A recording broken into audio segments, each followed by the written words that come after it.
Hey guys, so बरे आहेत ना तुम्ही? सो हा आहे आमचा छोटासा बाबू आणि या बाबूची आहे बारादी.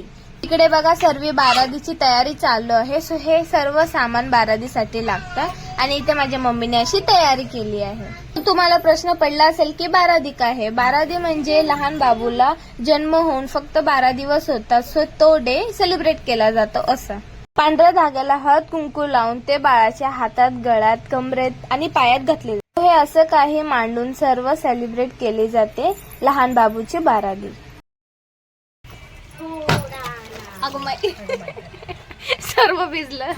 सर्व मांडून झाल्यावर पूजा करून घ्यायची आणि त्याचे पाया पडायचे व बाबूलाही त्याचे पाया पडू द्यायचे. आणि ही सेम पद्धत जी घरात मांडून केली, सेम ती आपण घराच्या बाहेरही करायची. तो आता इकडे सर्व त्याचे पाया पडत आहे. सो हे बघा, हे आम्ही घराबाहेर असं मांडलं आहे. बाय द वे, आम्ही आमच्या बाबूची बारादी लेट केली होती कारण आमचा बाबू हॉस्पिटलमध्ये होता. सो तुम्ही लेटही केली तरी चालेल, पण बारादी सेलिब्रेट करणं गरजेचं आहे. तर इकडे माझी बहीण पाया पडत आहे. बारादीच्या स्पेशल ओकेजनवर आम्ही बनवलेलं गोड जेवण म्हणजे पुरणपोळीचं जेवण. सो गाईज, लाईक, शेअर आणि सबस्क्राईब करायला विसरू नका. Bye bye.